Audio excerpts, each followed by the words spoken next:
En plus de la coopération transfrontalière locale, le Conseil des collectivités territoriales de l'UEMOA a également ouvert un grand chantier de décentralisation financière.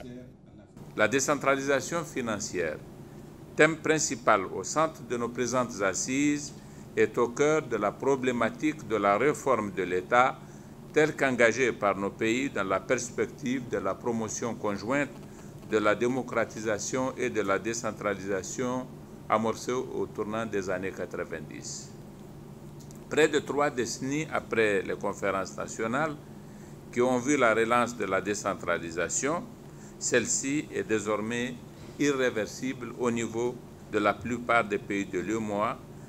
L'enjeu reste assurément de passer à une étape supérieure, à savoir celle qui consiste à assurer leur viabilité et leur capacité financière à travers un transfert réel et conséquent des ressources et compétences. La plupart de nos États ont adopté la politique de décentralisation, ont transféré un certain nombre de compétences, mais cela s'est fait sans accompagnement.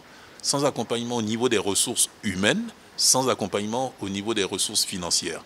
Donc nous avons commandé une étude sur la décentralisation financière dans nos 8 États pour voir quel était l'état dans chaque pays et puis de voir est-ce qu'il était possible de prendre une directive qui puisse harmoniser cela afin qu'on ait les résultats attendus.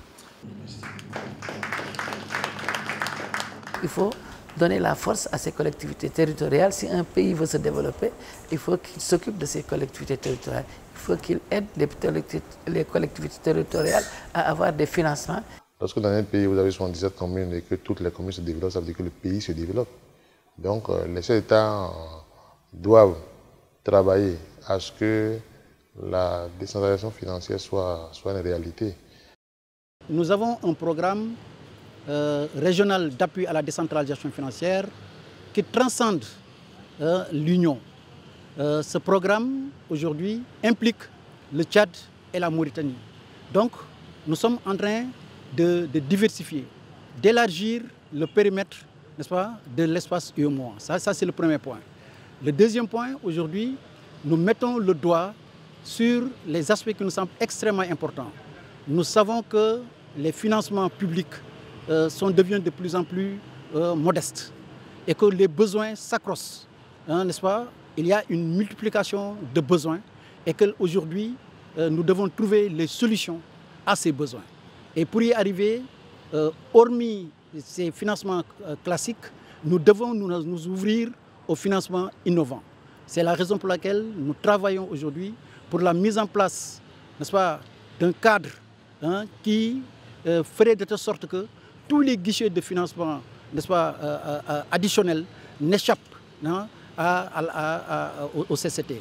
Au niveau de l'UEMOA aujourd'hui, avec mon collègue du département économique, et nous avons de politique économique, nous avons mis en place une directive qui vise à mettre en place une nomenclature budgétaire, des procédures budgétaires de gestion des collectivités territoriales pour que ces activités soient retracées dans les opérations financières de l'État. Ce qu'on appelle le tableau des opérations financières de l'État, en abréviation le TOF. Cette directive a été mise en place et nous avons donc invité à ce que les États les transposent dans leur réglementation financière. La deuxième directive qui est en cours de préparation est celle visant à transférer vers les collectivités, n'est-ce pas, territoriales, des ressources importantes publiques à hauteur de 20%. La moyenne aujourd'hui est inférieure à 5%. Ça veut dire que pour qu'il y ait plus de visibilité, il faut que les États puissent transférer au niveau des ressources publiques des moyens qui permettent à ces collectivités de bien fonctionner, mais aussi, pourquoi pas, d'initier des programmes de développement.